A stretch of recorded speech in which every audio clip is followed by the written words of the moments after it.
A lot of this isn't going to make sense to you, and I'm sorry about that. I'm just going to start at the beginning, with the house.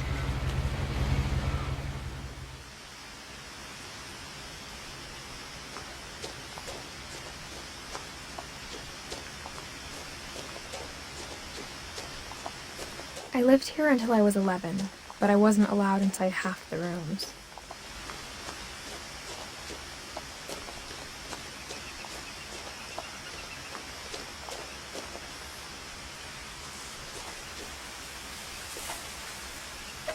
Inside the mailbox were bills from 7 years ago, marked urgent, open immediately.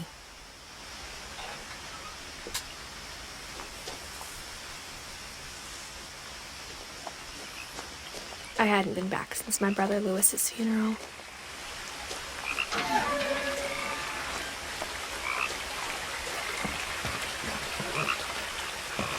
In her will, my mother left me a key, but didn't tell me what it unlocked. Maybe she thought I'd know, or she thought that the mystery would be enough to bring me back.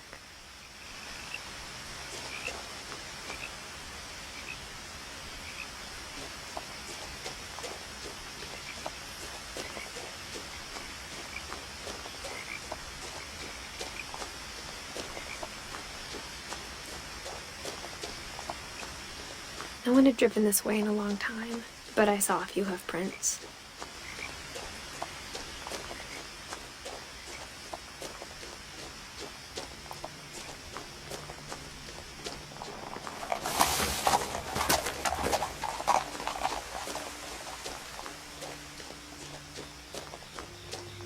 The truth is, even after I inherited the house, I never thought I'd come back to it.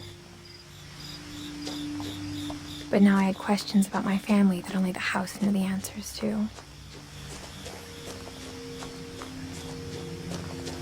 The house was exactly like I remembered it, the way I'd been dreaming about it.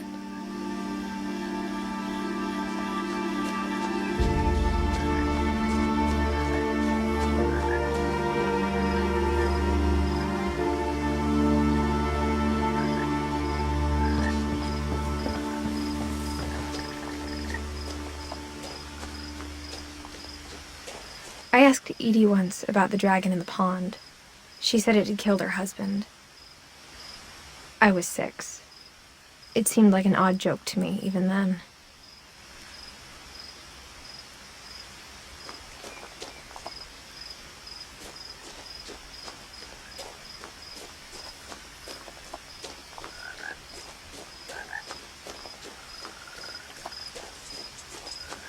As a child, the house made me uncomfortable in a way I couldn't put into words.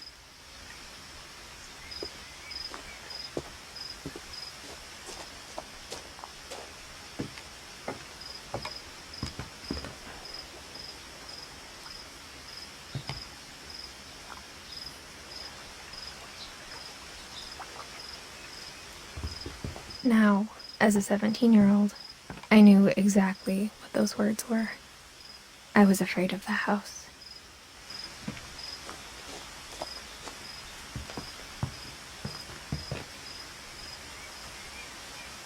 I hoped the key might unlock the front door. It didn't.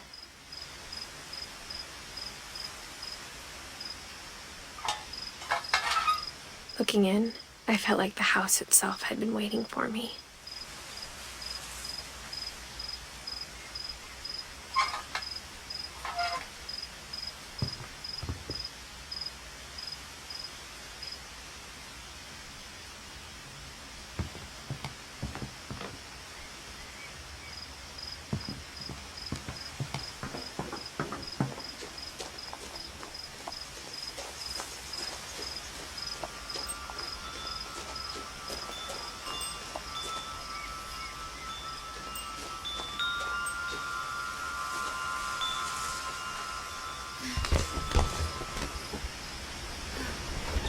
Crawling through the doggy door used to be a lot easier when I was 11.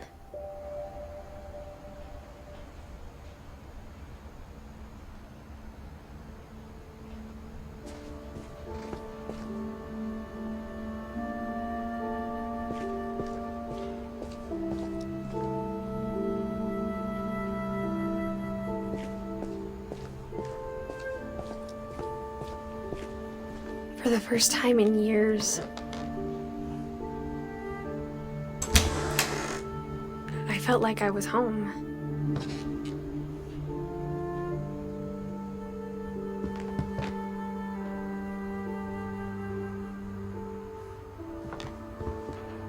But instead of a family, there were just memories of one.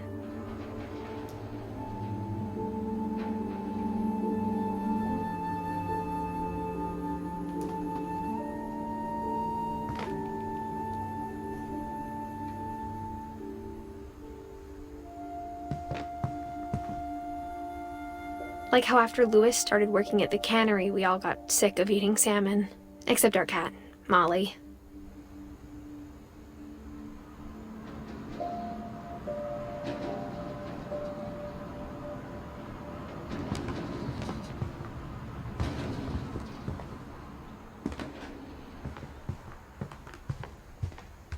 The table was still a wreck from the night we left. It was like a bomb had gone off, killing everyone but sparing the furniture.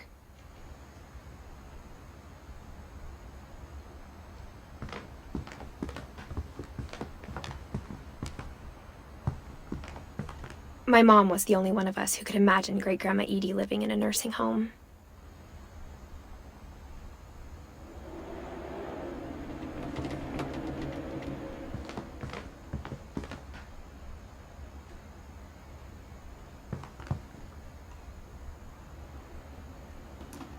Nothing in the house looked abnormal. There was just too much of it, like a smile with too many teeth.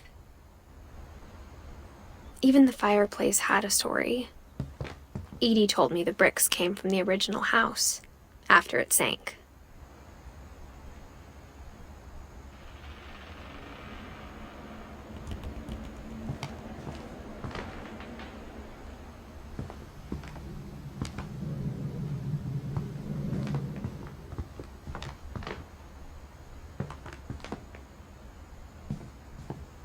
Mom always told me to stay out of the basement, so I wasn't too surprised when the key didn't fit.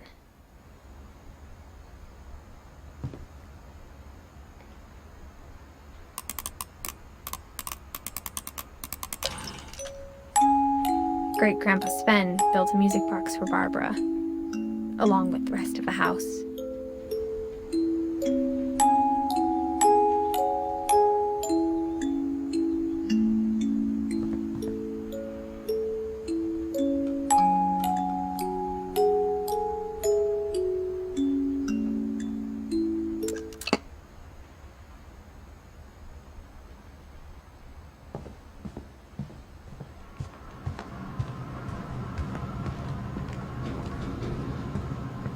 Only one restaurant would deliver to our house. We had Chinese a lot.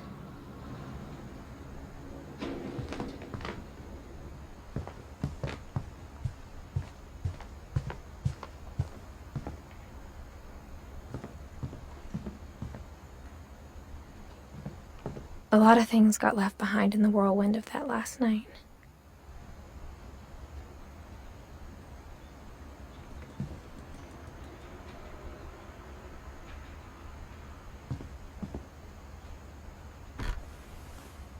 Edie told me once that every Finch who ever lived is buried somewhere in the library.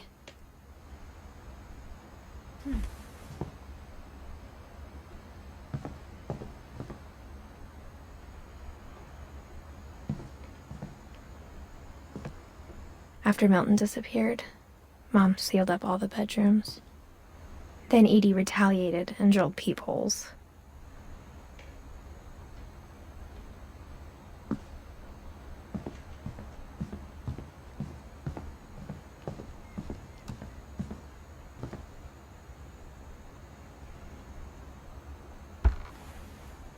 My Grandpa Sam spent 7 years sharing a room with his dead brother, Calvin.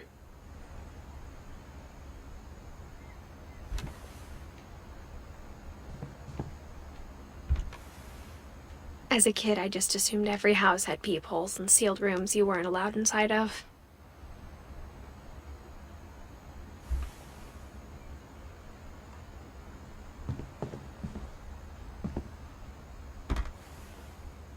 The last time I was in Edith Sr.'s room, I was 10 and she was painting my portrait.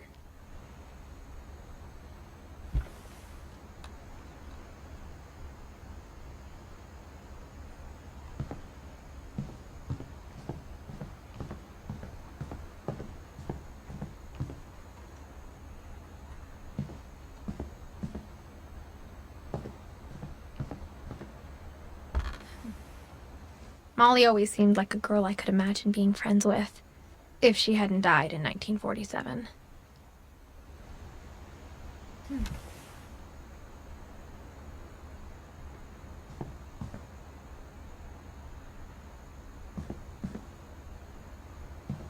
I spent a lot of time playing in Great Uncle Walter's room. I think my mom sometimes regretted not sealing it up.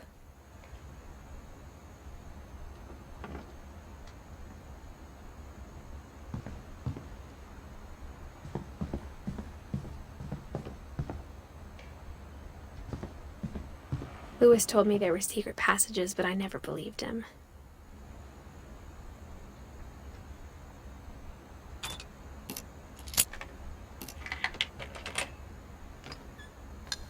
Turns out, my mom was really good at keeping secrets. Now it was time to find out what my mom had been afraid of.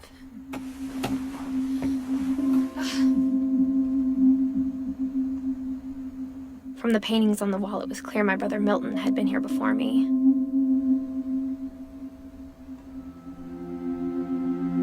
Reading this, maybe it sounds like I had a plan. But I had no idea what was behind that door.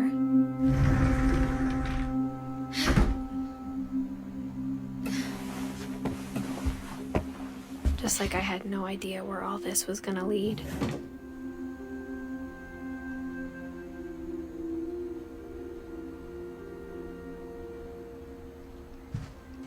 I grew up looking at Molly's room through the peephole.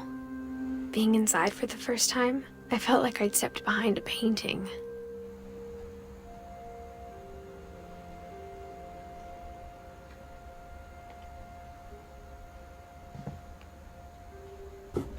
Molly's gerbil had a tiny bedroom with its own even tinier gerbil cage.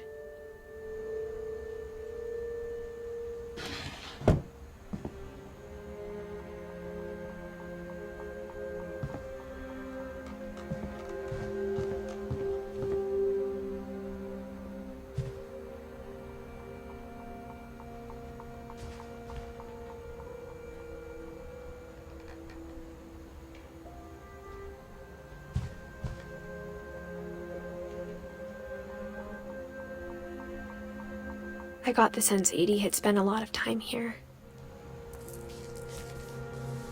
December 13th, 1947.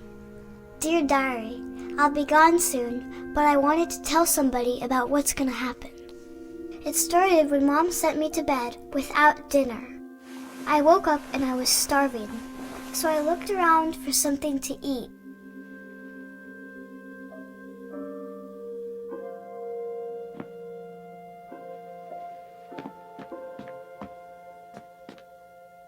My Halloween candy was all gone.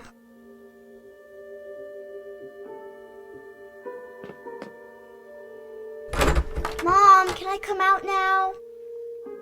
Sweetheart, it's late. Go to sleep.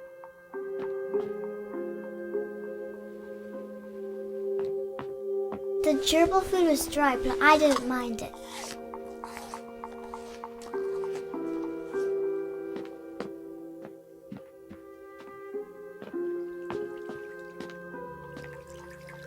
I thought about eating Christopher, but I held back.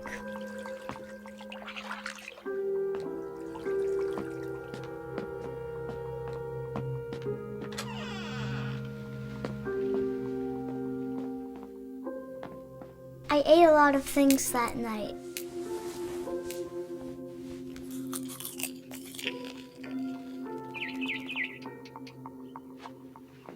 I kept eating and eating.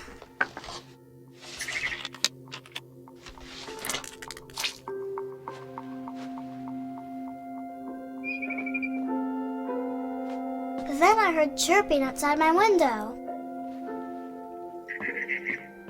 It was a barn swallow going back to her nest. I reached out for her.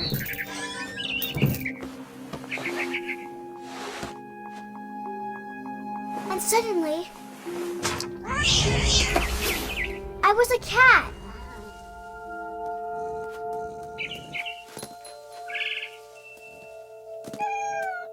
I tried to be quiet, but the bird was really scared.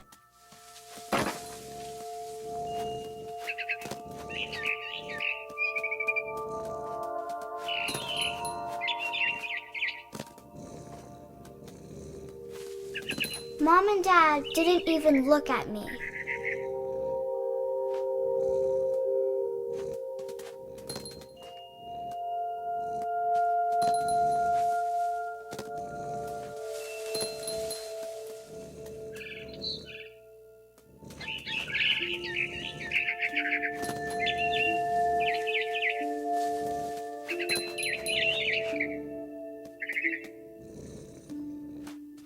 I jumped and I almost got her.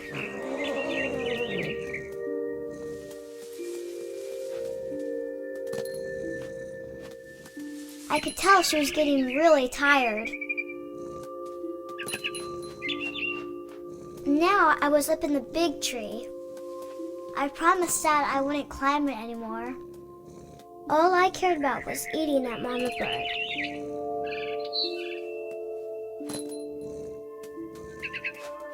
I gobbled her up. And suddenly, I was an owl. First, all I heard was the wind. Then I heard little teeth nibbling in the grass.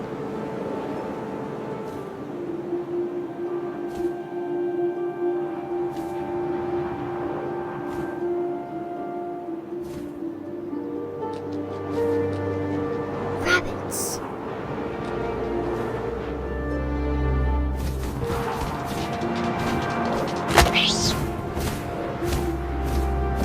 I imagined his face looking up and seeing mine through my talons. I swallowed him up, and I didn't chew one bit. Then I flew off to find something bigger.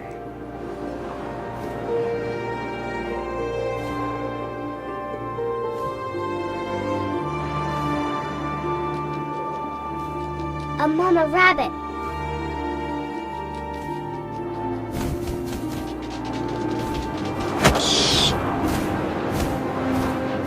She was almost too big to carry.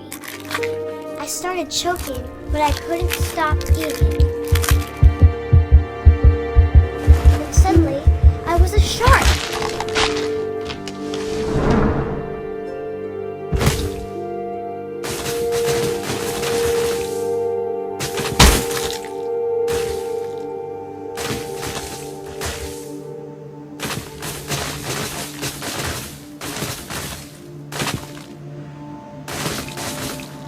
I rolled off the cliff and into the ocean. Now, I was hungrier than ever.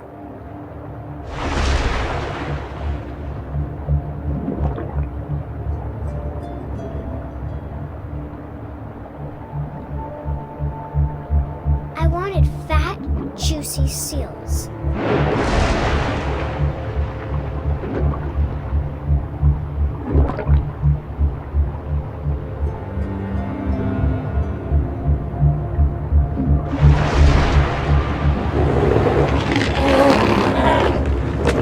Off her flipper, and it tasted really good.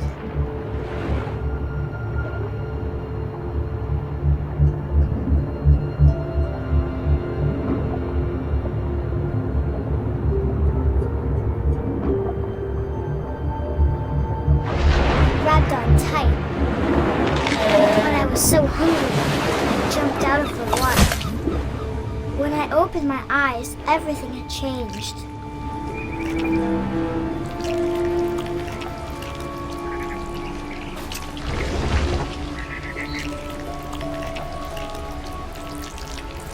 was a monster and I smelled people everywhere.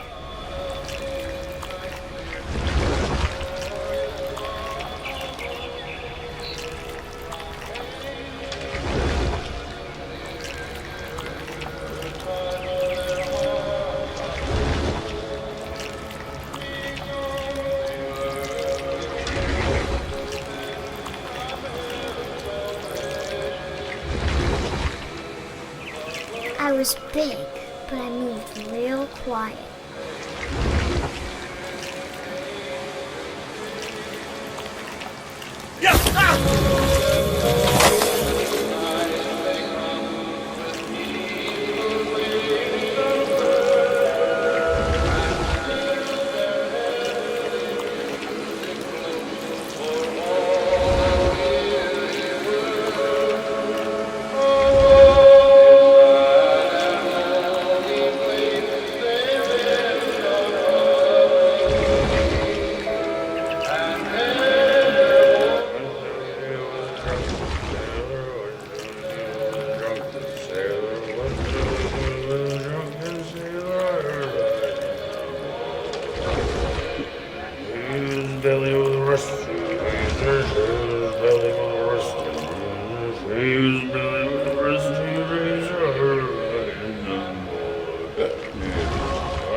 Passenger, I was still hungry. And across the water, I smelled something new. Something I had to have, so I swam towards it. I slithered onto the sand, and the good smell went into an old pipe.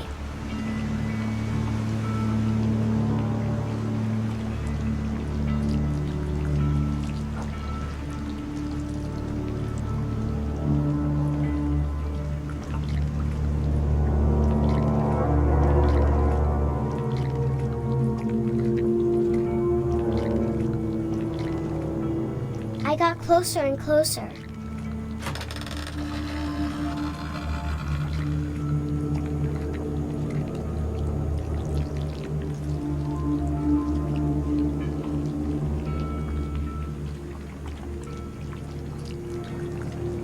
All of my stomach started growling.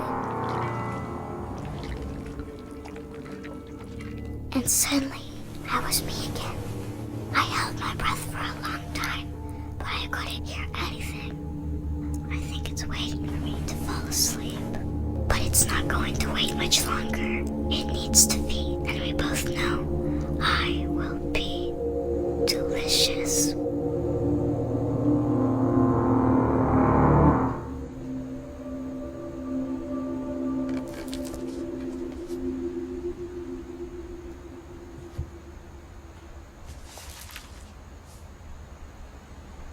I'm not sure if I believed all of that, but I'm sure Edie would have.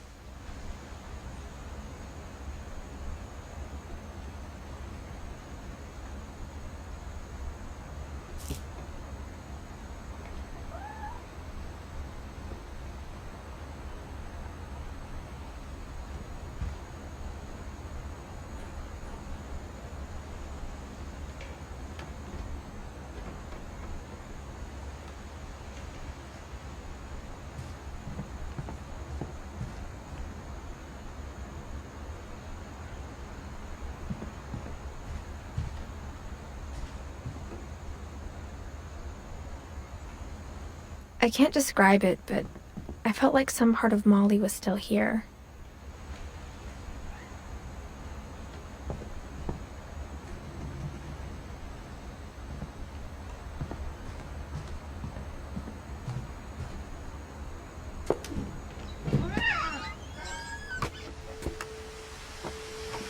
This will be obvious later, but my mom never told me any of these stories. Edie would have, but Mom didn't like bringing up the past.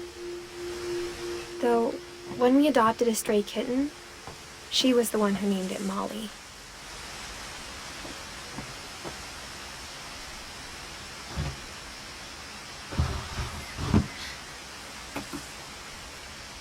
I spent a lot of time in Great-Grandma Edie's room.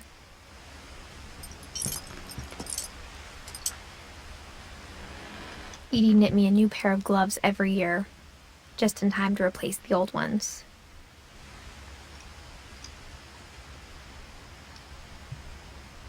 Louis died a week before we left, but Edie had already started to memorialize him.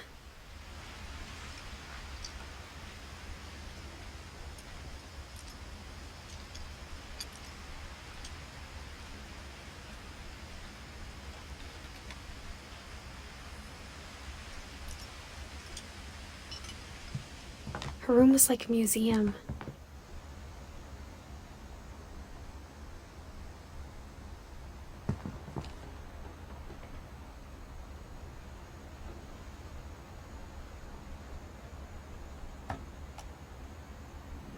For 500 years, the Finches have been famous throughout Norway for their fortune and misfortune.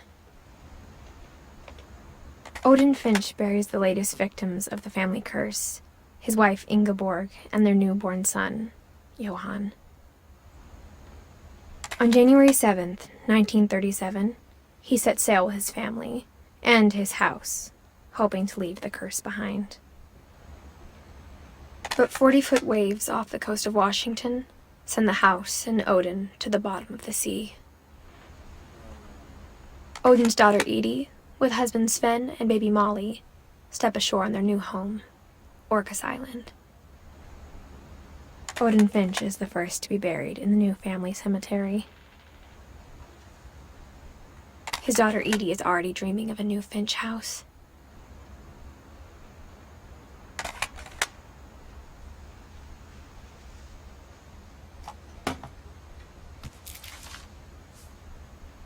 Whatever's wrong with this family, it goes back a long ways.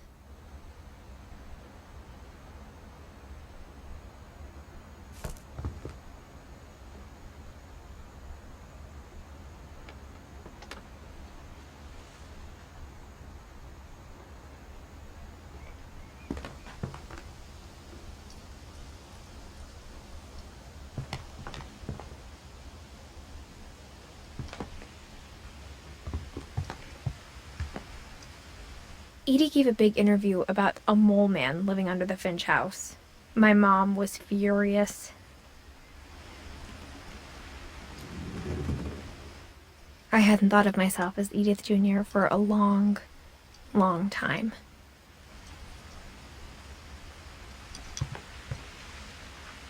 One summer, they evacuated the island, but Edie refused to go. For a few weeks, she was a celebrity.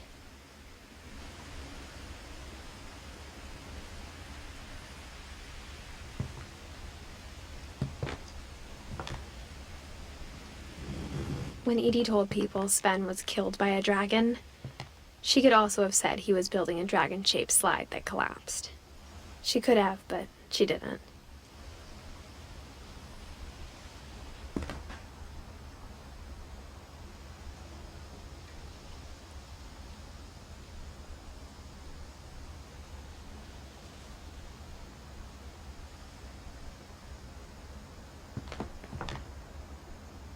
Even in her 90s, sometimes Edie seemed a lot younger than my mother.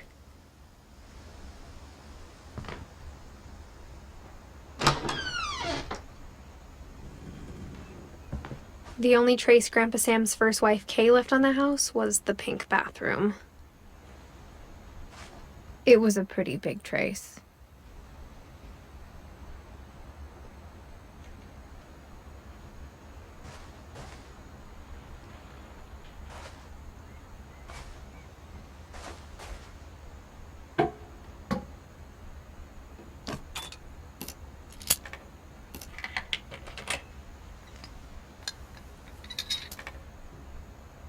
There's a secret in this bathroom. It's in the last place you would look.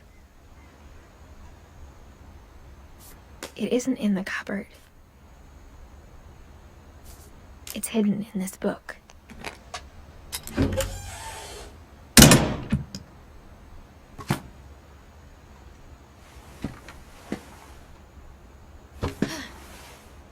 Sven gave Sam an old camera he'd refurbished. He never put it down.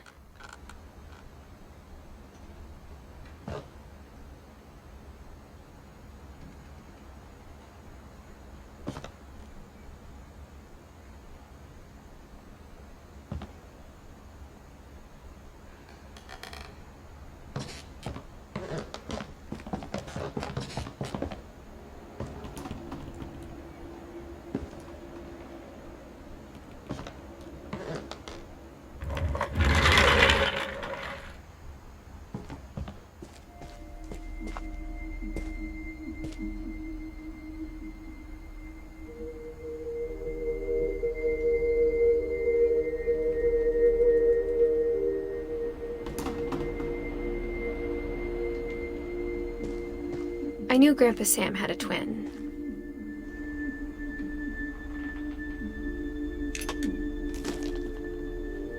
And that he never talked about him.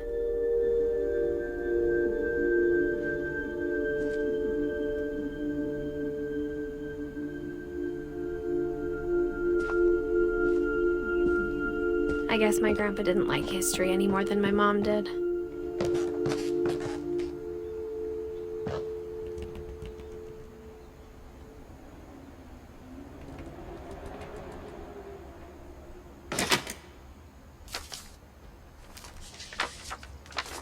How I Want to Remember My Brother by Sam Finch.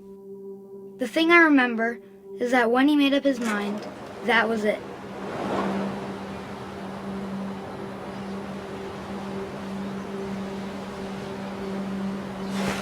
My brother said he'd die before he ate another mushroom, and he did.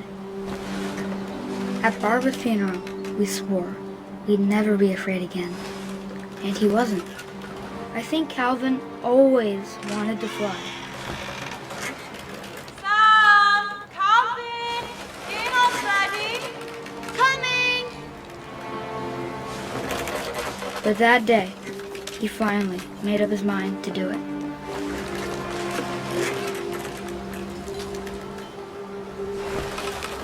I told him going around was impossible. Maybe if I hadn't said that,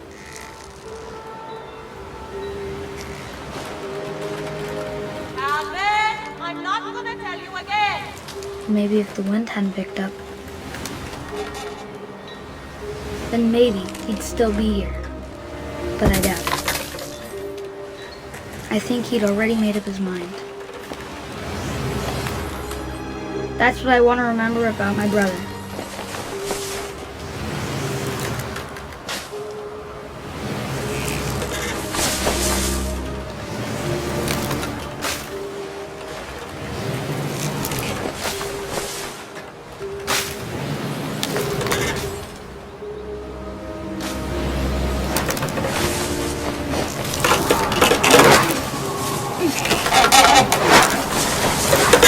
The day he made up his mind to fly, and he did.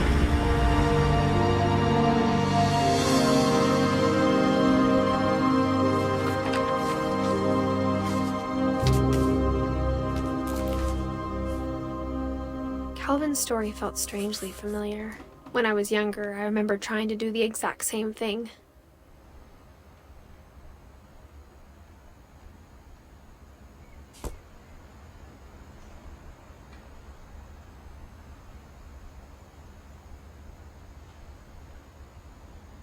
After the funeral, Edie roped off Calvin's half of the room.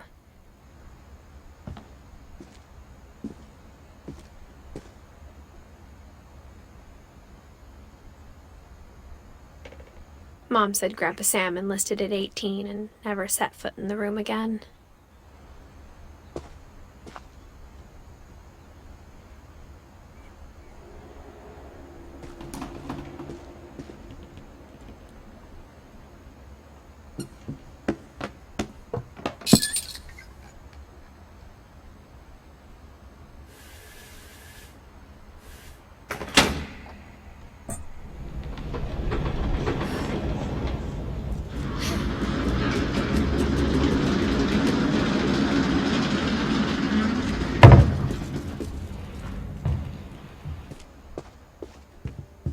The passages were a pretty tight fit. They'd obviously been built for smaller hands and bellies.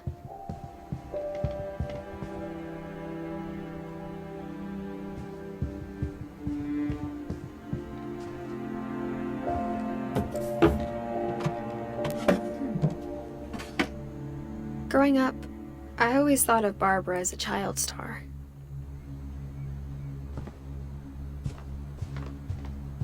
I never thought about how hard it must have been for her afterwards.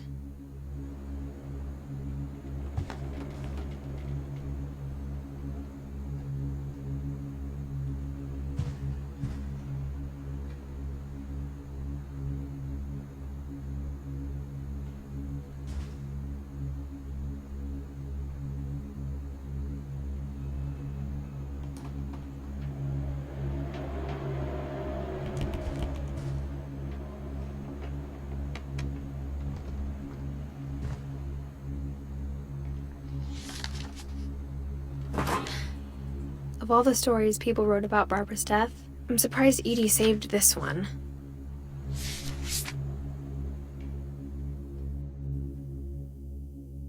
Old Jack here with another ghastly tale inspired by America's most unfortunate family. I'm calling it The Surprise Ending of Barbara Finch. As a child star, Barbara was famous for her scream. Now at 16, she was all washed up, a has-been. But in a lucky break, she'd been asked to perform her signature scream at a local convention for monster movie fans. It was just the boost her career needed. Unfortunately, her scream hadn't aged well. Getting better. I think you just need the right motivation. Her biggest fan and current boyfriend, Rick, was about to demonstrate when... Now that was a great scream. It was Barbara's father, Sven. He'd slipped into a table saw and had to be rushed to the emergency room. So Barbara got stuck babysitting her youngest brother, Walter. Her convention comeback was cancelled. Okay, I'm hearing frustration, but I'm not hearing terror. What if I tried... A gang of hoodlums in Halloween masks have been terrorizing Orcas Island tonight. Police are urging residents to... That came from the basement. You're right! Also, I loved your delivery on that. Why is your basement door locked?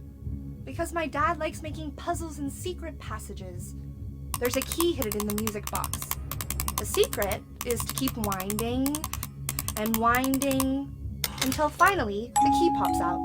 Thanks, babe. I'll be back in a sec. 20 minutes later, Rick hadn't returned. So Barbara went to look for him, right on cue. She reached for the music box.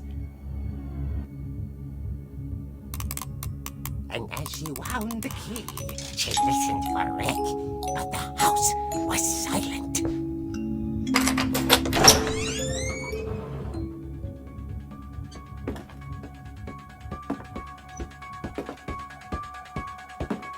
She found Rick's crutch and imagined the worst.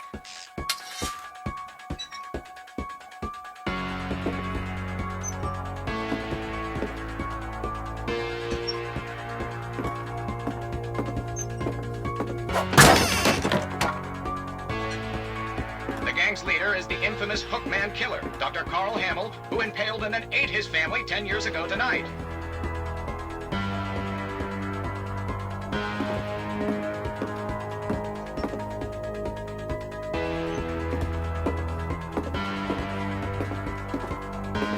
The old fridge rattled and grew still.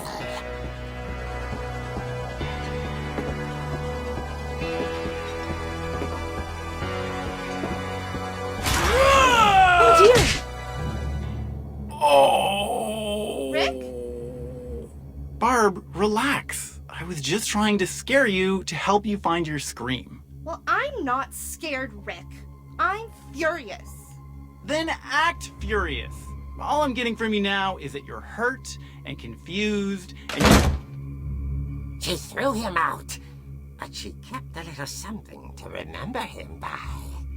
Barb, have you seen my other crutch? And she was still holding it when she fell asleep watching the late picture show. Hours later... Barbara! Walter, what's going on up there? Ah! Okay, I'm coming up, but if this is a trick, you're dead, Walter.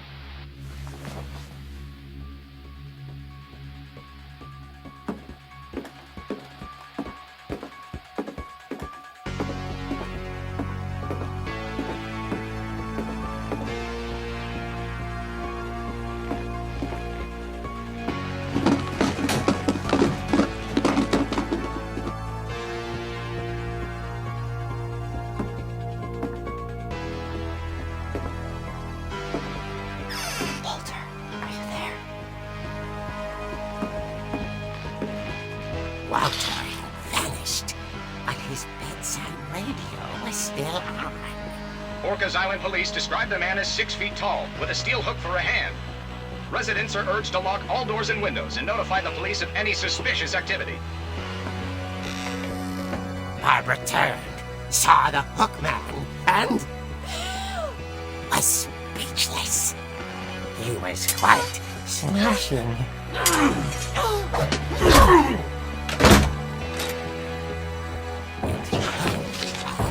And he couldn't get enough of Barbara. Okay, Barbara, there's gotta be another way out of here.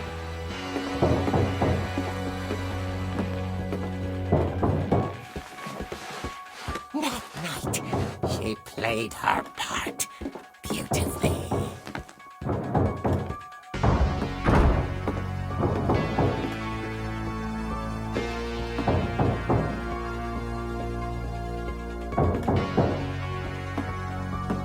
Molly's door hadn't been opened in years. The hinges groaned.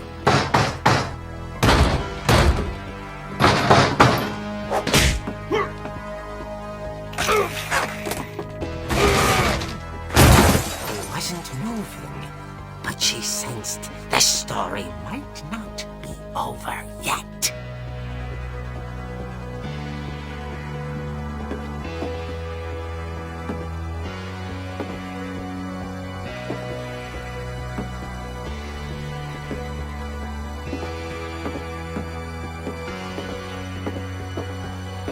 The hookman had vanished. She listened for his breathing, but all she heard was...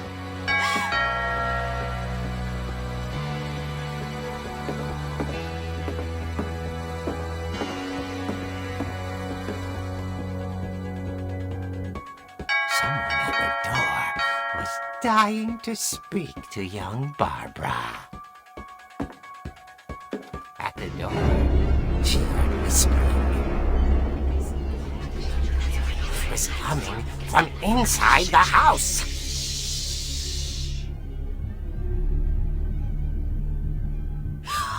Oh dear. The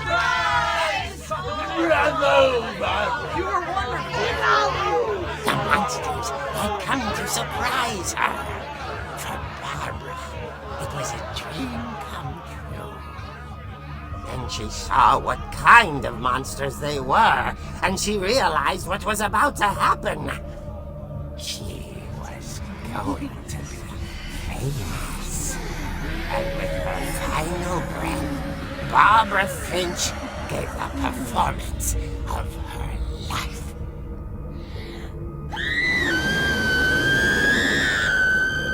I wasn't there myself, but I hear Barbara was magnificent. Poor girl. She had a taste for stardom.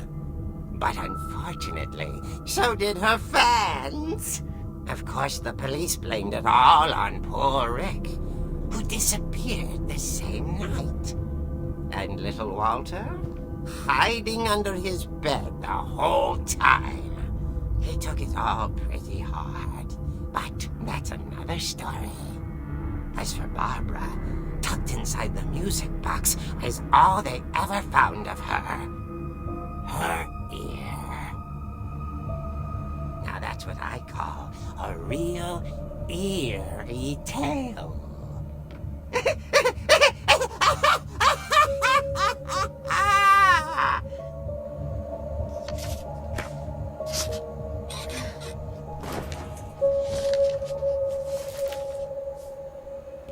Edie told me all Barbara wanted was to be remembered, as absurd as that comic was. Maybe what Edie saw was a happy ending.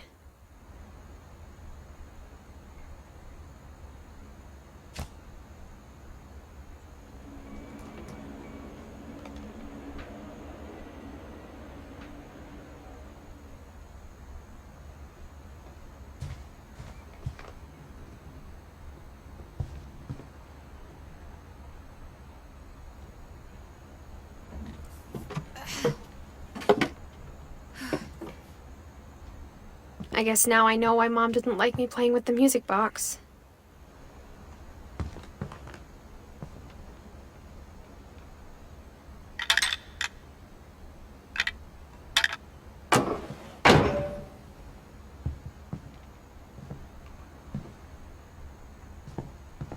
Whenever people ask me about my family, the first thing they always want to know about is Barbara.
Mom said the basement was off limits, unless I wanted another tetanus shot.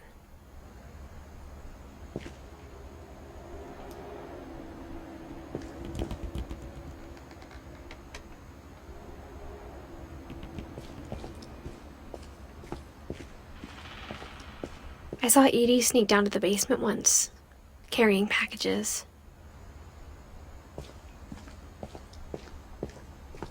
I thought maybe she was hiding presents.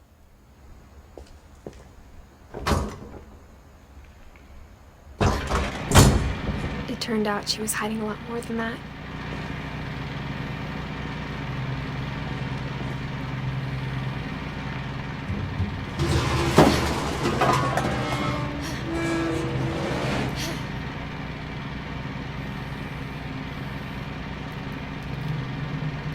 I remember asking Mom once about where Walter had gone. She said after Barbara died, he got as far away as he could.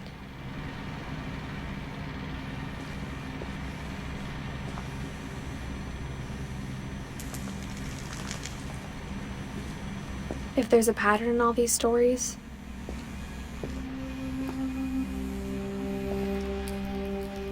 I think it's that none of us has gotten very far.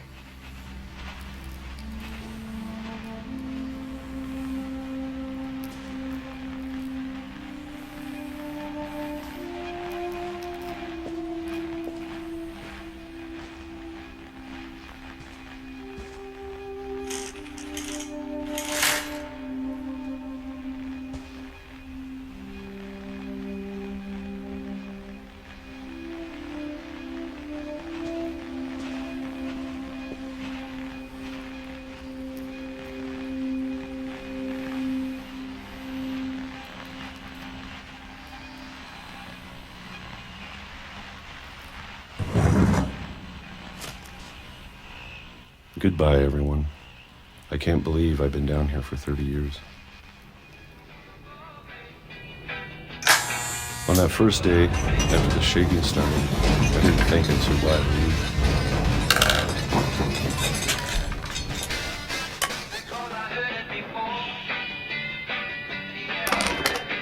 But after a few days, I settled into a routine. That's what kept me sane. Having a schedule, living for today. I always expected to be dead tomorrow. But if you wait long enough, you get used to anything.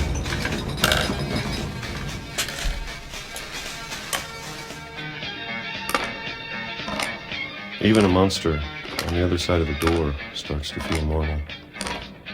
Almost friendly.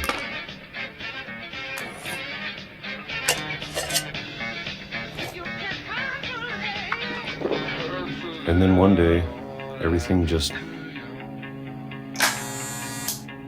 stopped.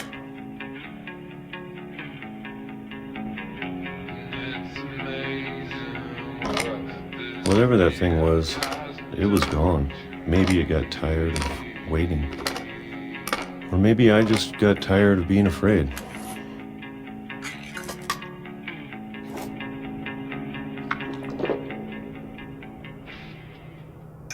It's been a week now, the longest in 30 years.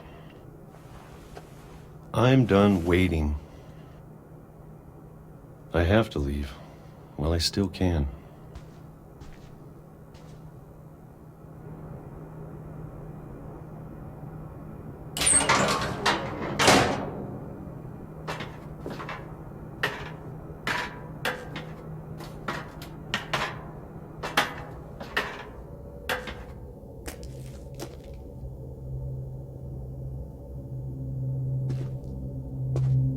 I know it's out there, somewhere. Whatever killed Barbara and Molly and Calvin. Maybe this is all a mistake. But I need to stop living the same day. Even if it kills me.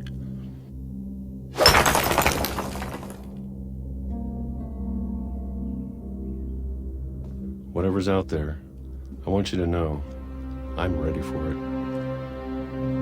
I'm going to appreciate all of it, especially the food. I don't mind if I only have a year left. Or a month. Or a single week. I'd be happy with one new day. I can already imagine the sun on my face.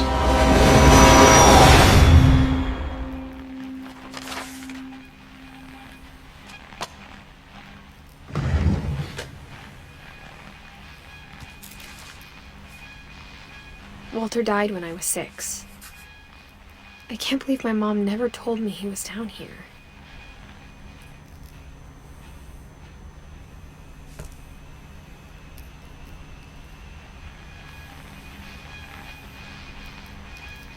I'm sure my mom was trying to protect me.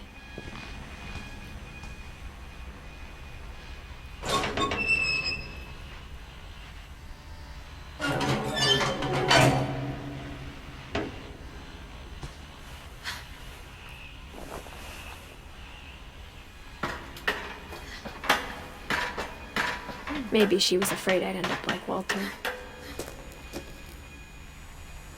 But if she never told me about an uncle under the house, I can only imagine what else she was hiding.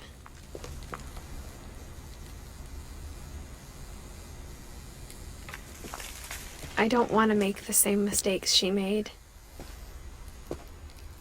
Trying to bury something that's still alive.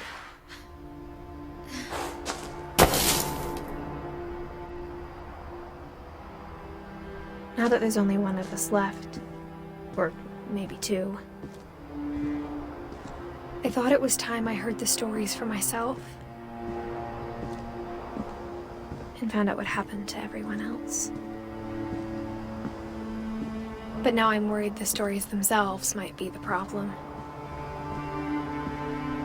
Maybe we believed so much in a family curse, we made it real.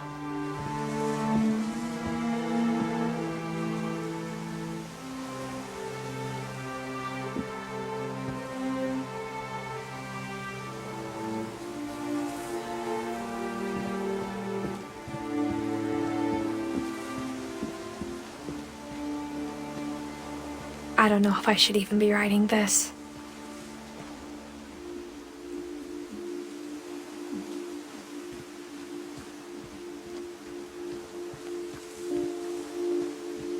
Maybe it'd be better if all this just died with me.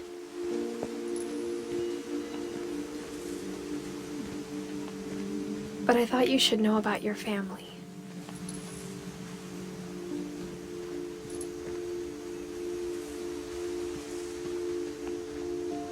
And the history you're a part of.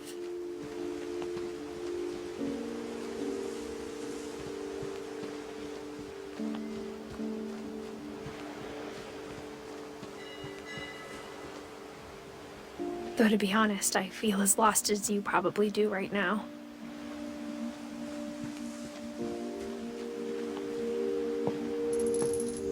I think the people in these stories believed them, for what that's worth.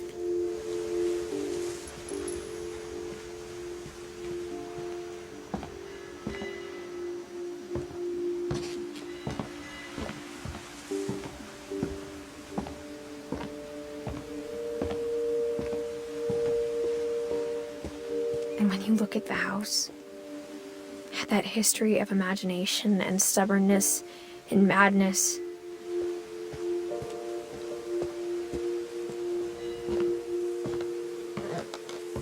any of it seems possible.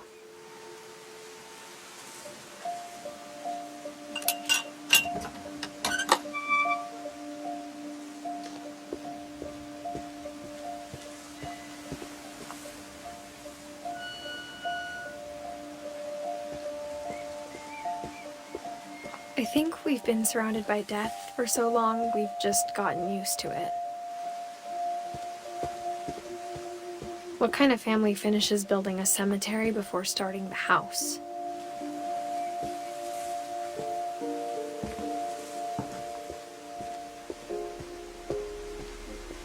It's embarrassing for me to admit this, but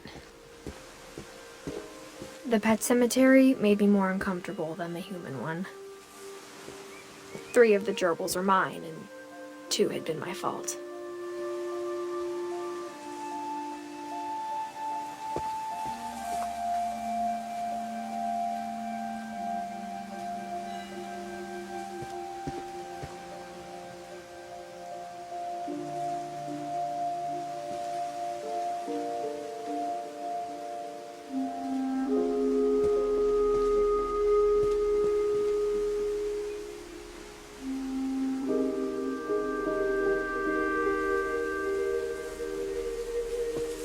Sven built the house, but it was Edie who designed the cemetery.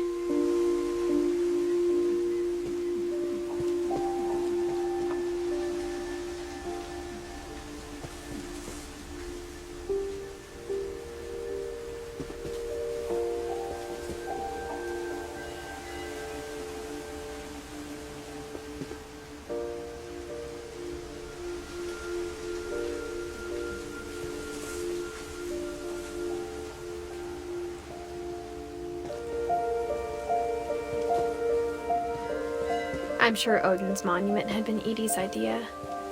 My mom was always trying to move on, but for Edie, the past never went away.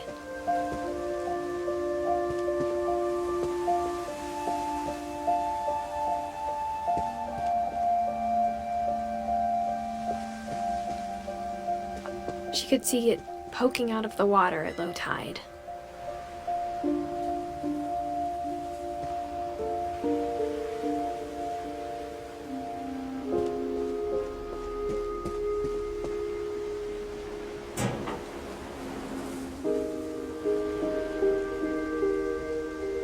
Edie said she dreamed about the old house every night.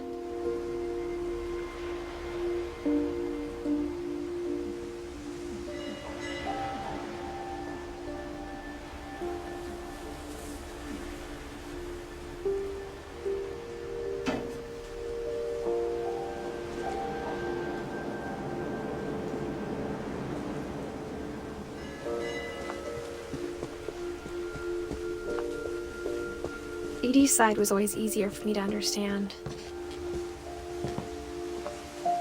But the older I get, the more I can see where my mom was coming from.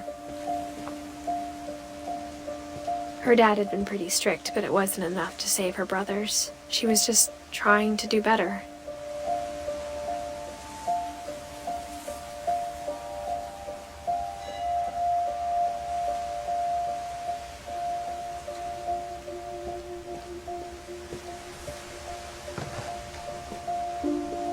She lost 2 of her brothers, just like I did.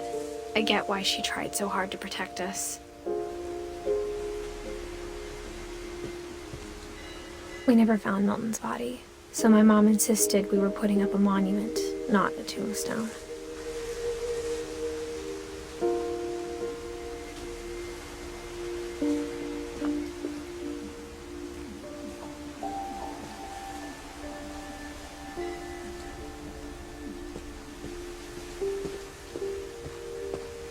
There's so many things I wish I could ask my mom now.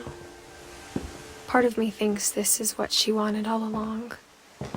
For me to come back someday and find everything out for myself.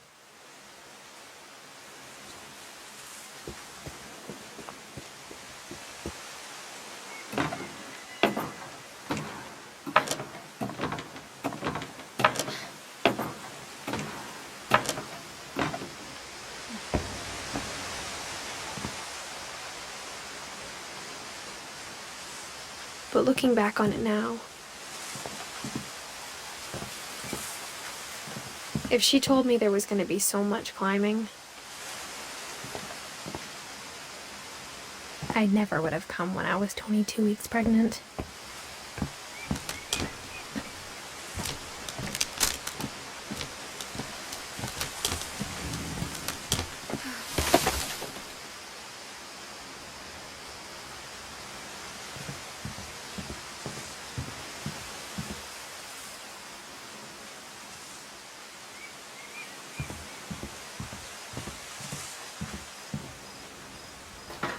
I never met Grandpa Sam, but I think he and my mom had a lot in common.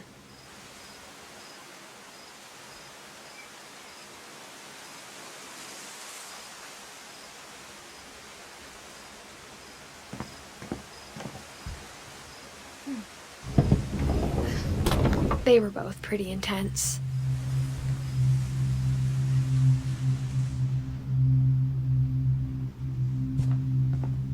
Instead of hiding from death, Sam seemed to go out of his way to meet it.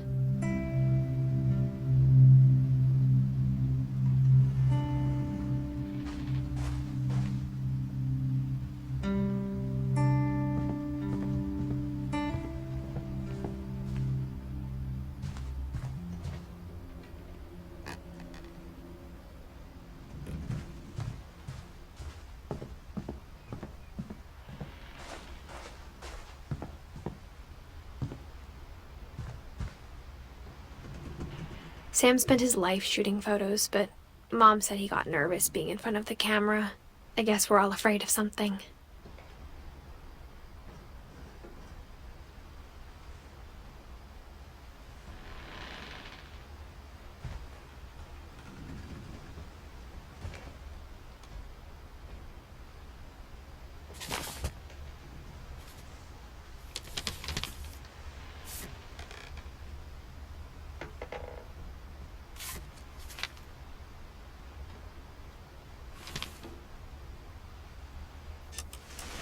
Dawn, I promise, you'll never forget this weekend. Yes, sir. These memories are gonna last a lifetime. What? Am I gonna have to shoot anything? It's a hunting trip, Dawn. Shooting is strongly encouraged. Perfect. It's gonna rain the whole weekend, isn't it?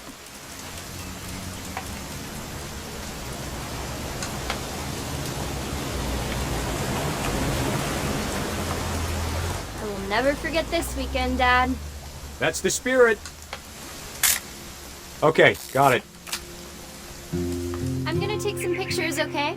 Just be careful. The camera's older than you are.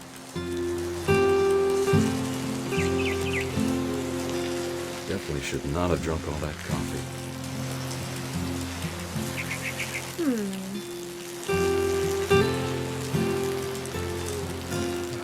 Hey!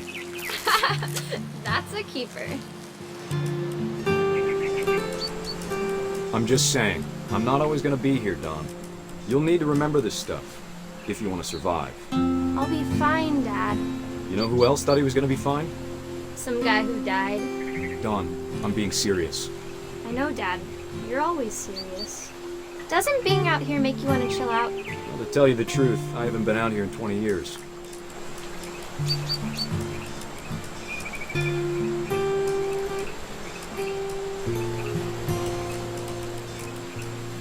Last time I was with my brother Calvin. Man, that was a great trip. Your grandpa Sven taught us how to fish, how to build a fire. We found an old logging trail. There were deer everywhere. I bet if I could remember where that trail was, we'd spot a buck for you in no time. Give me a minute to check the map.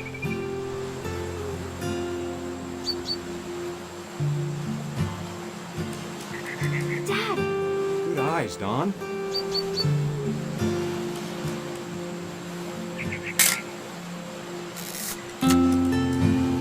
Before you take the shot, let me get a picture of you.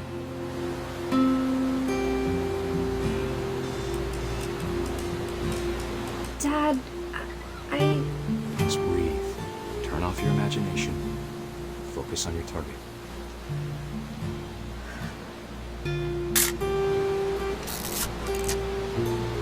Let me get behind you. Do I have to do this? Dawn, you don't have to do anything. But if you want to survive, you'll need to be strong.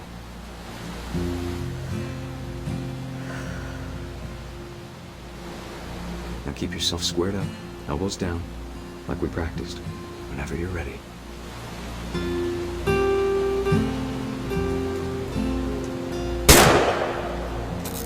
Great shot, Don!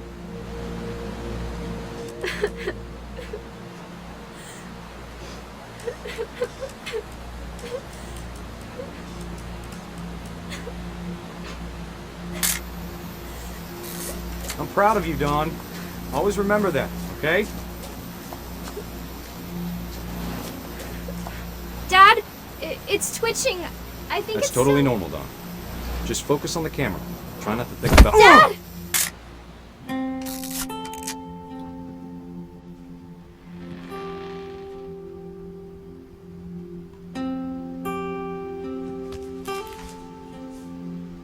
Of all these stories, that's the one I wish most that my mom had told me.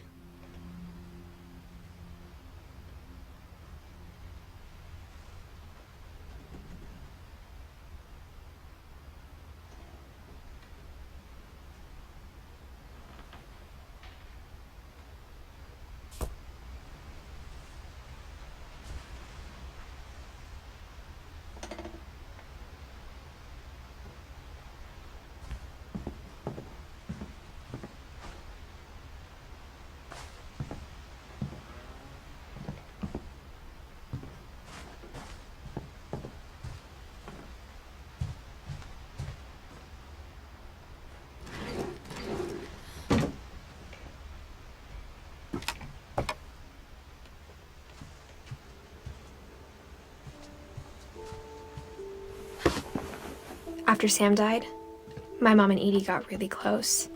They'd both lost a lot.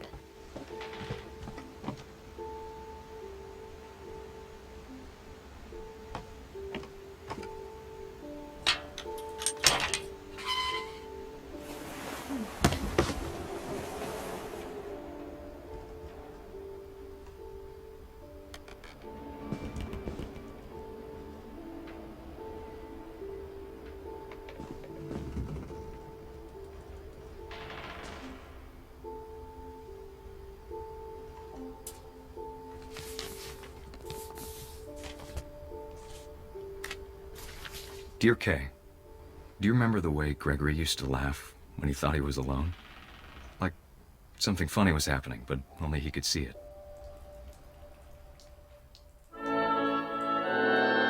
I think he saw things the rest of us don't.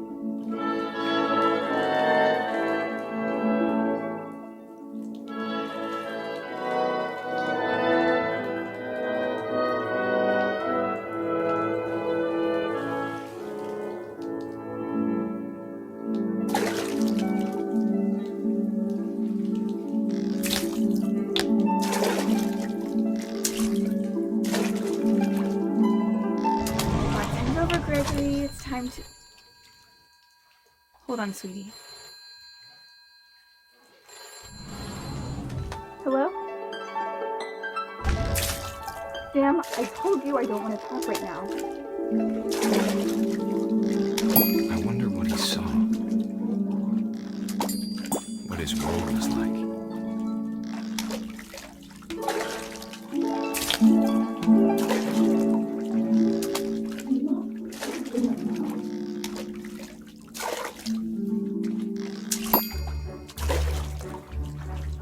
Reminded me so much of Calvin.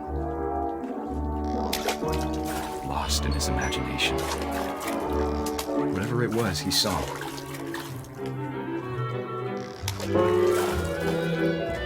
It sure made him happy.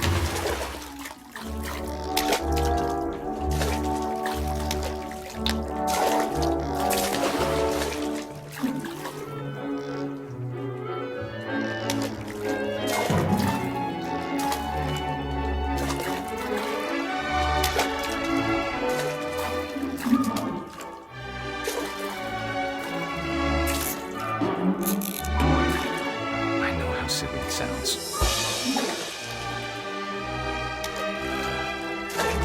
But I worried about a baby being too happy. But I feel him slipping away. Sorry about that, Grigory. I know you did everything you could. Maybe if I hadn't called that night.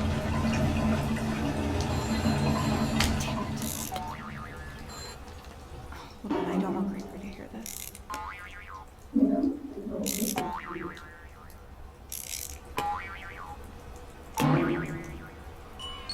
I wish he could have told us about the world he saw.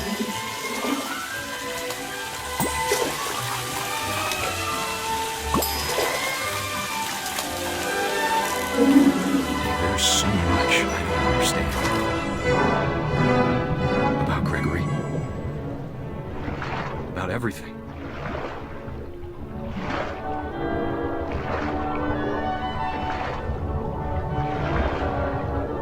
But I know what happened wasn't your fault.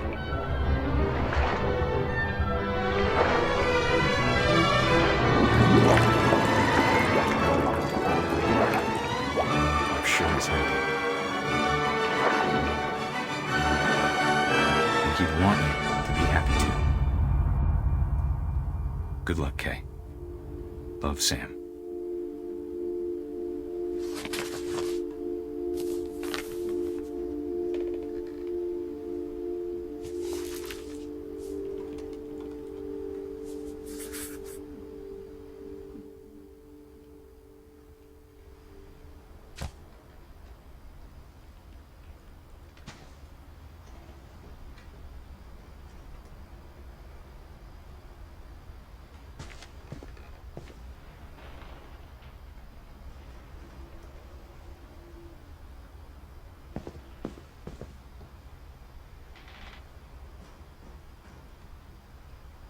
I can't imagine my mom ever writing poetry, and yet...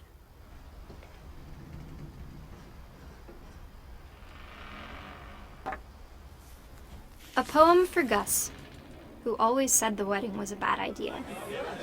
Our father never hit us kids, at least not very hard, before the day my brother said with teenage disregard that he'd be dead before he'd see a wedding in our yard.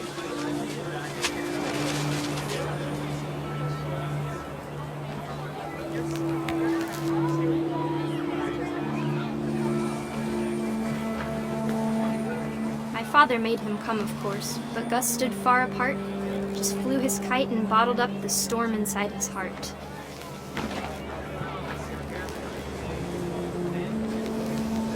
tried to talk him out of it, but though he'd never met her, "We don't need a stepmom," were the words that I now pronounce you husband and wife.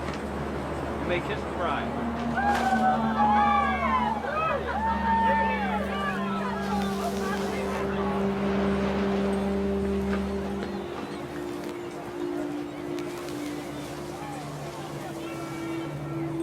When the time for photos came, Dad ordered him to come here. But Gus declined, and as a sign held up his middle finger.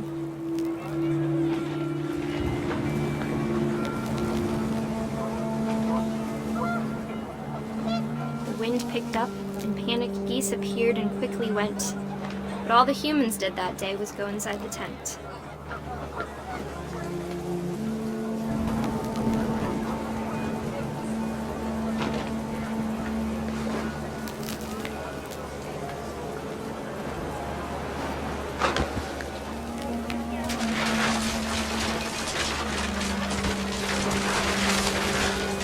The rain came down in buckets then, but no one seemed afraid that nature might destroy the tent our dad had crudely made.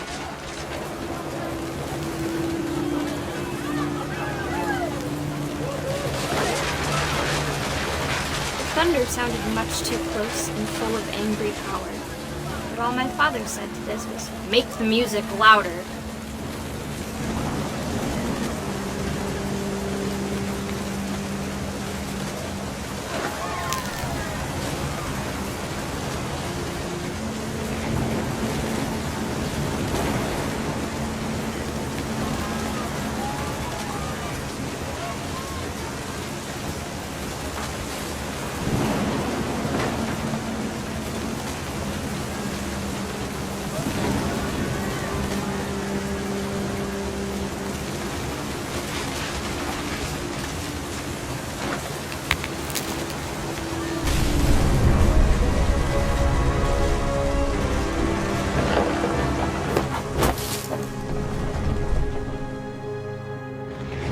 I wish that I could truly say I thought about you on that day. Out there on the beach alone, just you, the wind, the sea, and foam. But I didn't, until we found you.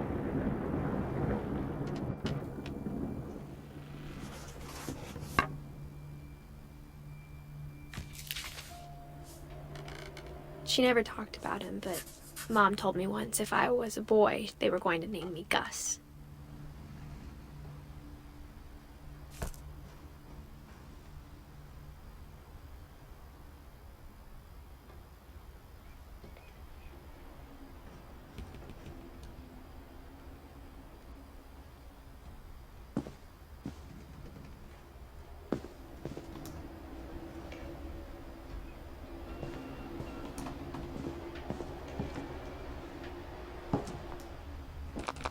My mom moved up to the loft after her brothers died. At the time, it was as far away as she could get.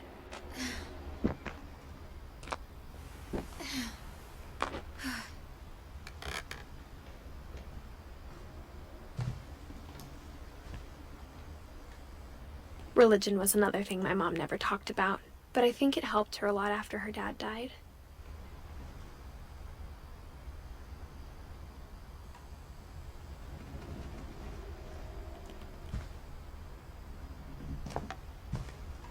She spent a summer building houses in Calcutta, where she met my dad, Sanjay.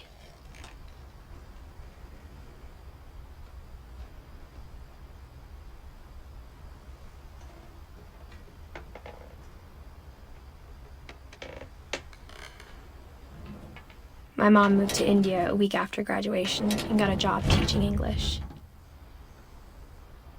Louis was born a year later.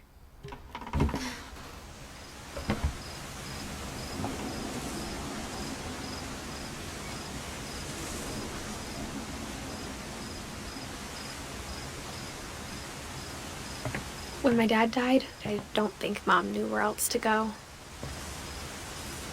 I'm sure Edie was happy to have her back.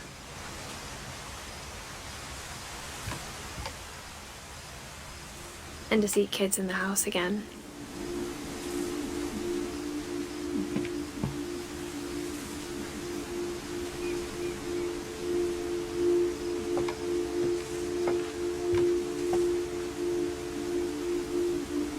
house had to get a little bigger, but Edie was used to that.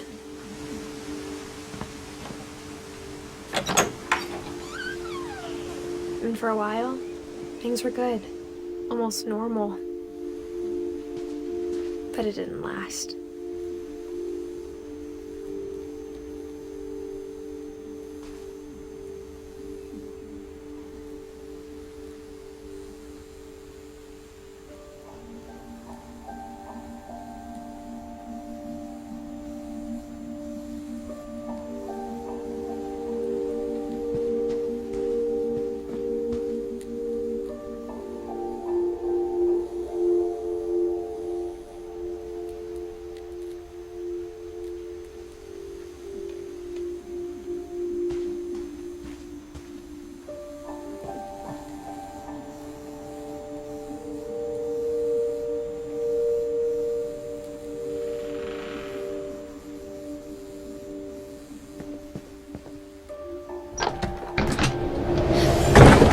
The beginning of the end was Milton's 10th birthday, when Edie gave him a castle.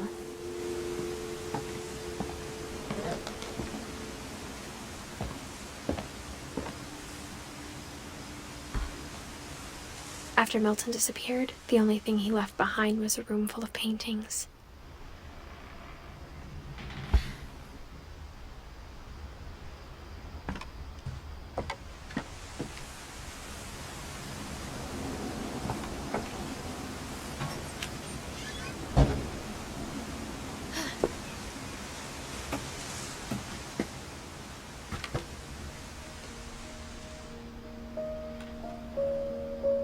I think Edie was happy to finally have another painter in the family.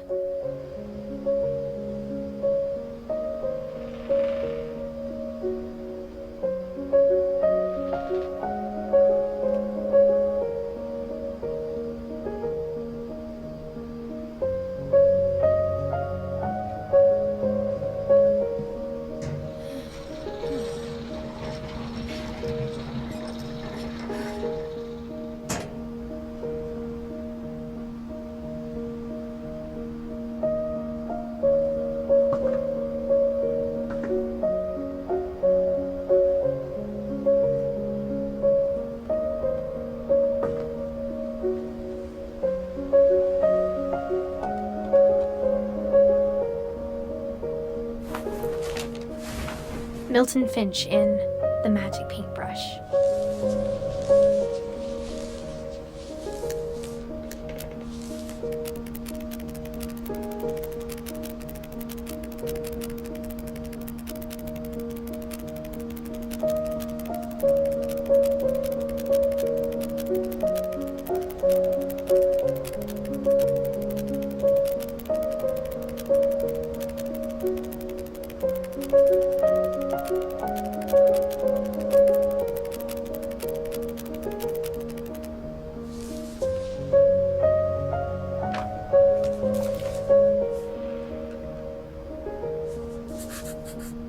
I was 4 when Milton disappeared.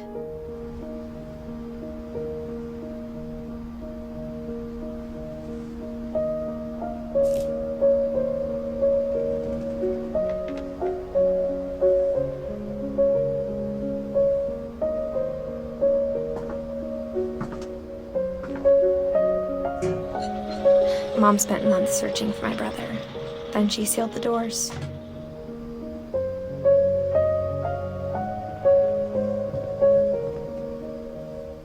Whatever Milton had found in the house, Mom didn't want it getting out.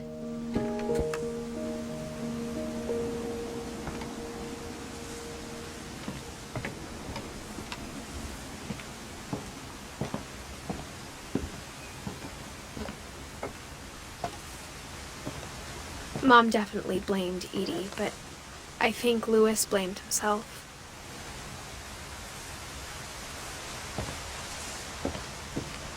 After he graduated, he just spent more and more time in his room, until Mom got him a job at the cannery.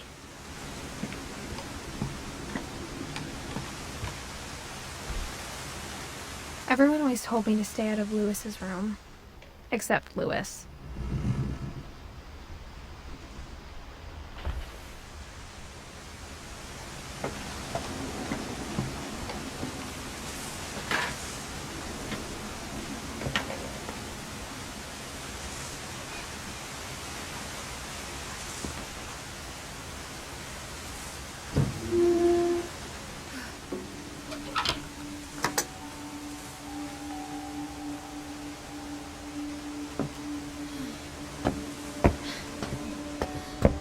Lewis's room smelled very, very familiar.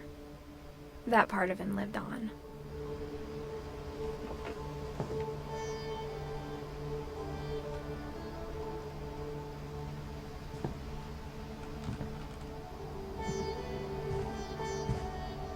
Lewis and I spent a lot of time playing games together, but he was surprisingly bad at them. He died a lot.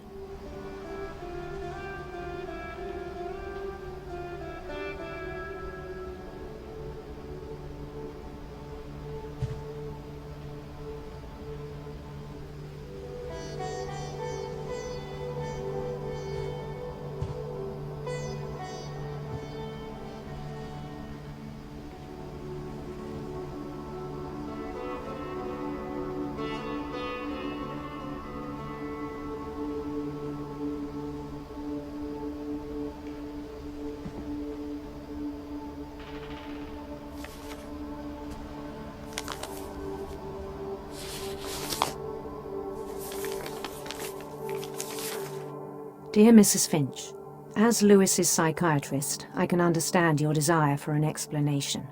As I see it, the trouble began in January, shortly after we convinced your son to seek treatment for substance abuse. Newly sober, I believe Lewis first noticed the monotony of his daily life.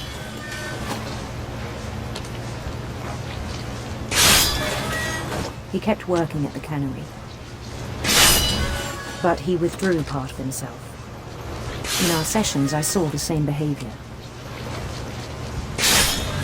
His mind began to wander.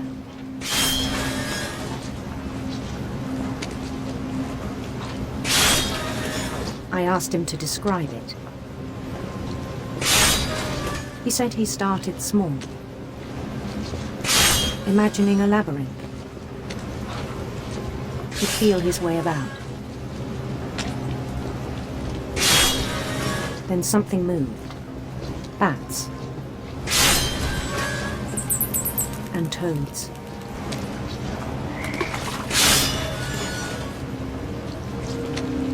And things that had not names. He knew it was all in his head.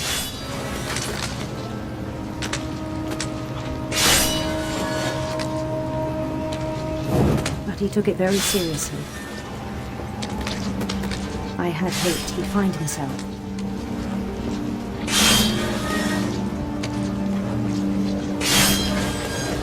But he found something more.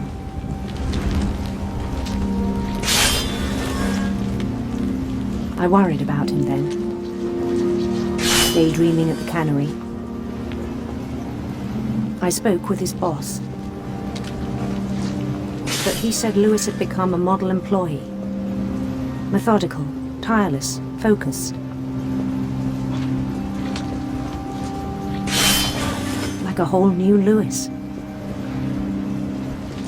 So I let him go on.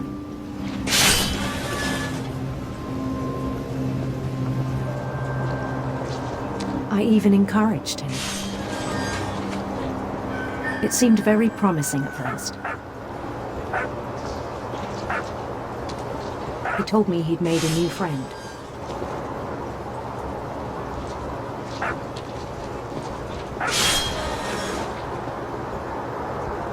On the edge of a city he named Lewis Topia.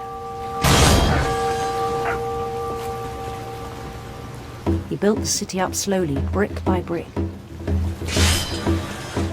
Then he made musicians.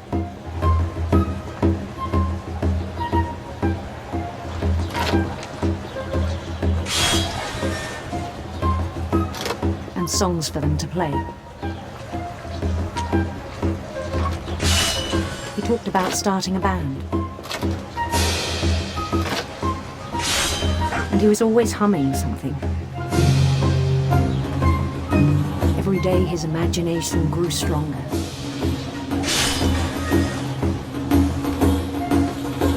He no longer spoke at the cannery. But his chopping was as reliable as ever.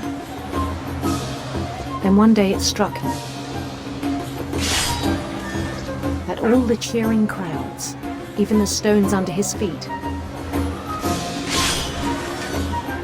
were were all in his imagination, so he could do whatever he wished.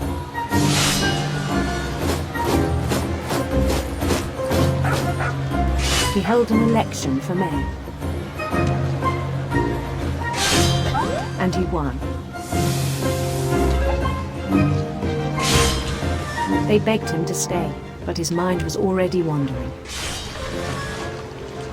It became a game for him.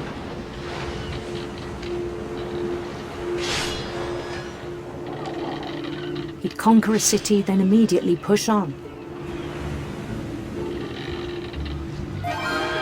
New Louisville.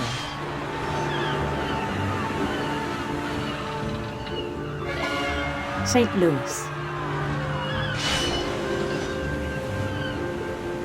He started drifting away from our reality.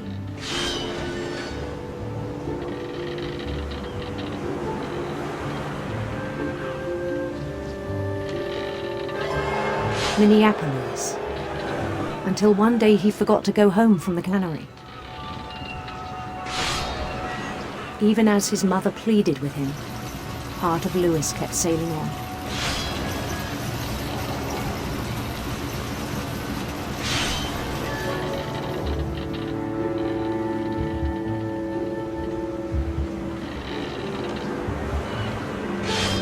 In Louisburg, he heard rumors of a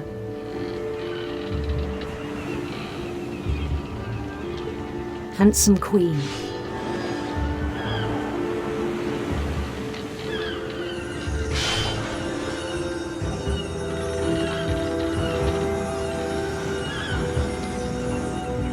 The queen was on her own quest for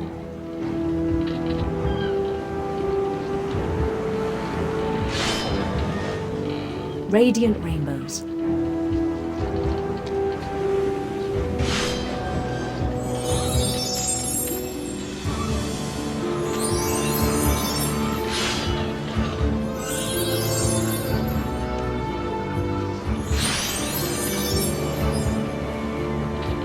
He followed the sound of her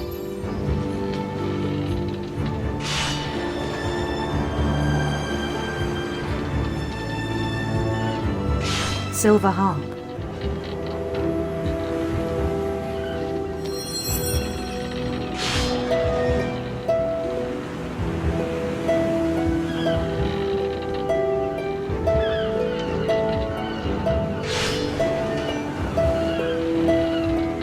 His chase led him to a golden palace east of the sun and west of the moon. Even then, his logic remained sound.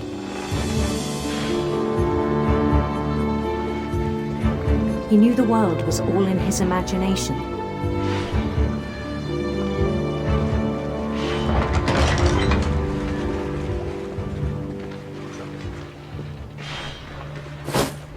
But he was so proud of having created it.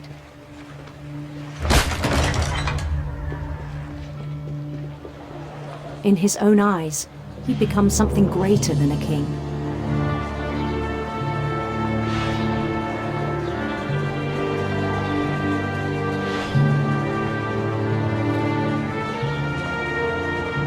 For someone who'd never known success in the real world, I think it was overwhelming. And then it struck him that the real Louis was not the one chopping salmon, but the one climbing the steps of a golden palace.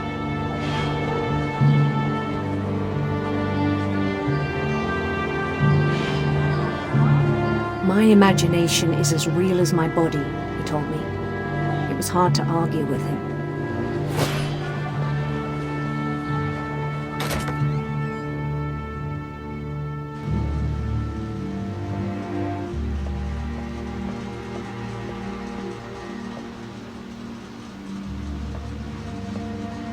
Began to forget the world we know.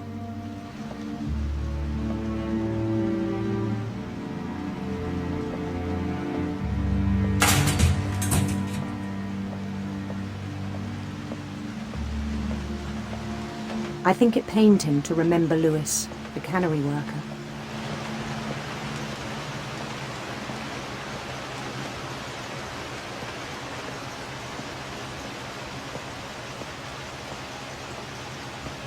began to despise the man with a royal contempt.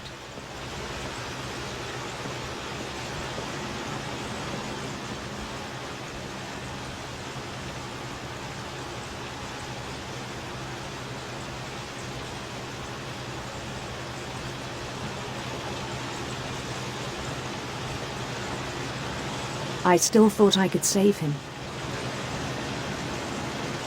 Even after he said he was being crowned king over all the lands of wonder. The palace would be packed with his companions.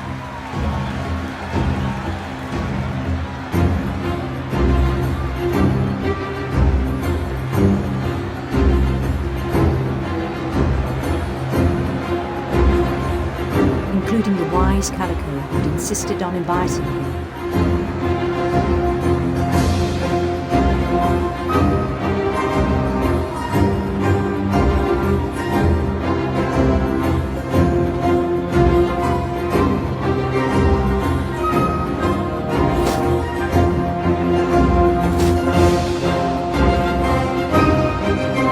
His queen waited, holding his crown.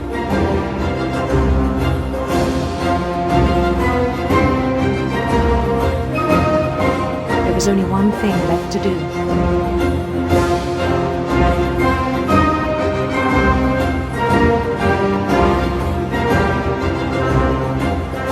Bend down his head.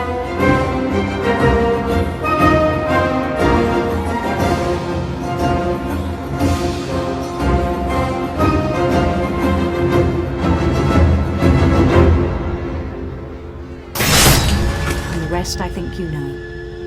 Mrs. Finch, your son was a kind man who will be missed by all of us who knew him.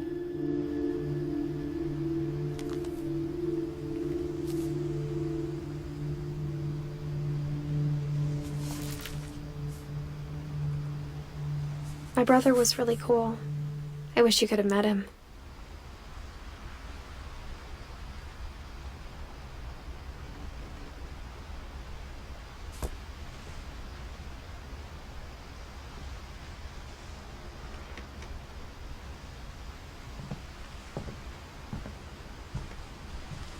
He was so proud of being Indian. I think for him, it was a way to be something other than just a Finch.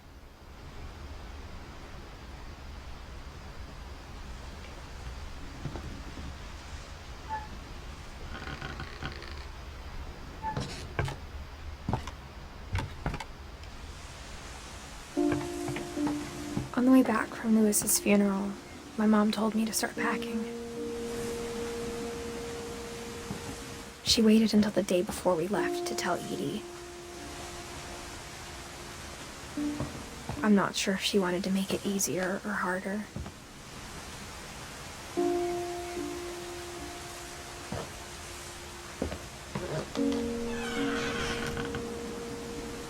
I wish we'd stayed.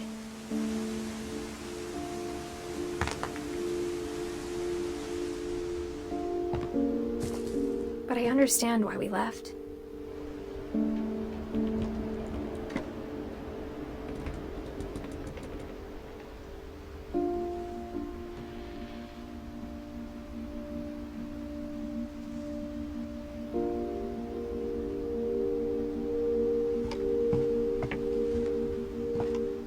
My mom ended up leaving everything behind.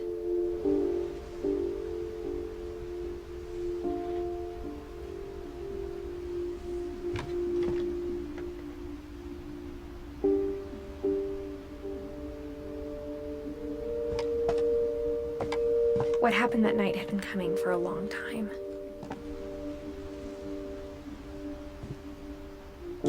Maybe it should have come sooner.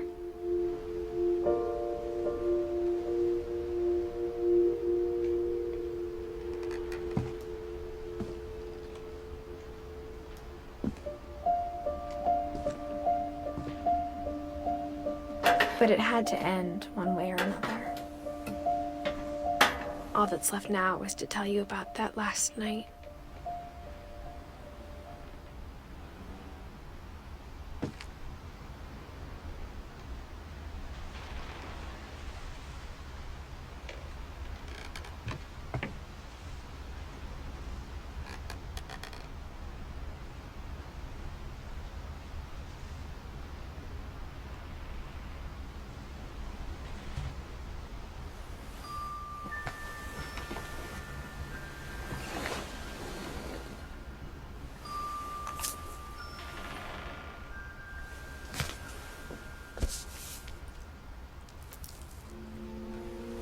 That whole last day, Edie just watched us pack and didn't say a word. Until supper, when she raised her glass and said, "To our final night together, and all our final nights apart." Grandma, you know what I said about alcohol. Some of your medications are very Edith, specific. I left a present for you in the hallway. Why don't you go open it? The grown-ups have to argue now. I'm sorry, you're right. We're all leaving tomorrow. Let's just enjoy our last... I'm not leaving. Edith, you're excused.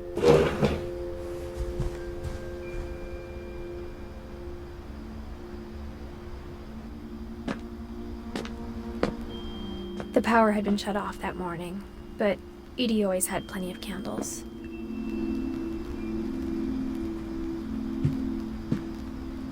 When my mom sealed the library, I don't think she knew about the other entrance. Or that Edie had a key to it.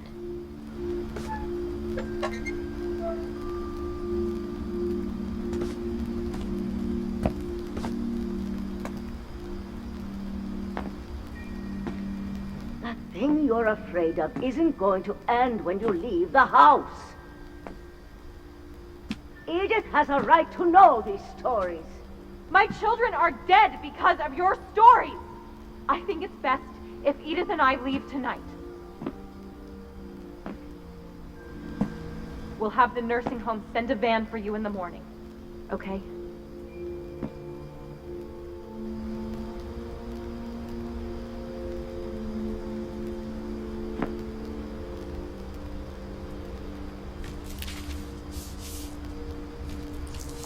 Dear Edith, there's so many stories I wish I could tell you, but there's only time for one.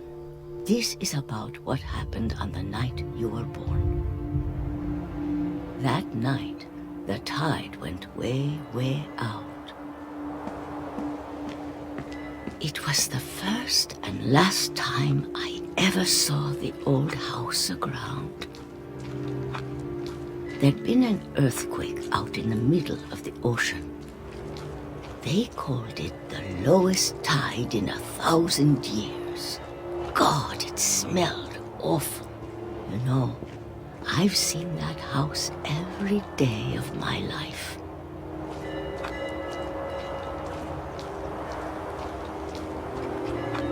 But I never thought I'd go back to it. When the fog rolled in, I lost my way.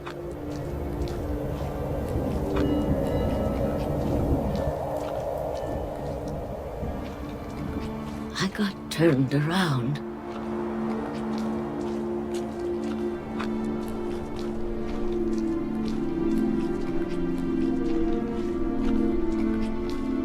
For a while, I wandered.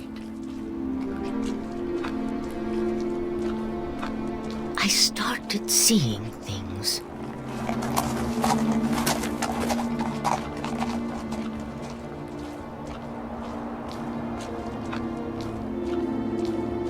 Things I'd forgotten had ever existed.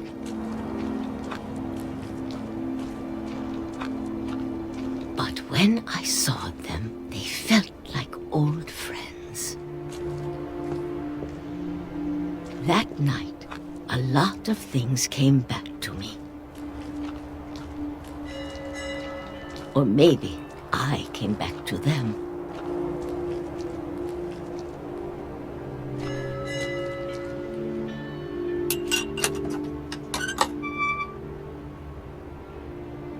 Things I can't explain, but that I need you to try and... Edith, what are you doing in here? It's mine. Edith! Mom, you're gonna rip it! Let go! I kicked and screamed, but Mom dragged me to the car. I never saw Great-Grandma Edie again. The next morning, the van came to pick her up, but she was already gone. After that, we moved around a lot.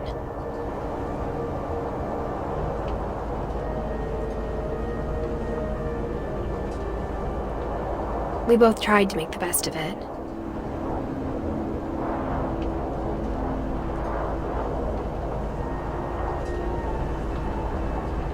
A few years went by.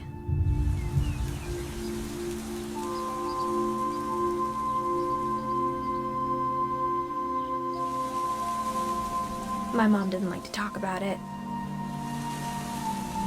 but she started getting sick a lot. The rest happened pretty quickly. She got better for a while, and then she didn't. And then I was alone.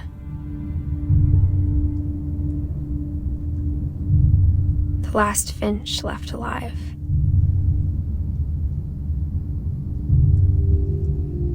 Until I found out about you. I'm still not sure what to tell you about all this. If we lived forever, maybe we'd have time to understand things. But as it is, I think the best we can do is try to open our eyes. And appreciate how strange and brief all of this is.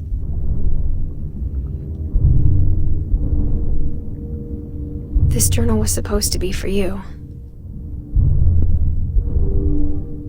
But now I hope you'll never see it. I just want to meet you and tell you all these stories myself. But I guess if you're reading this now, things didn't work out that way.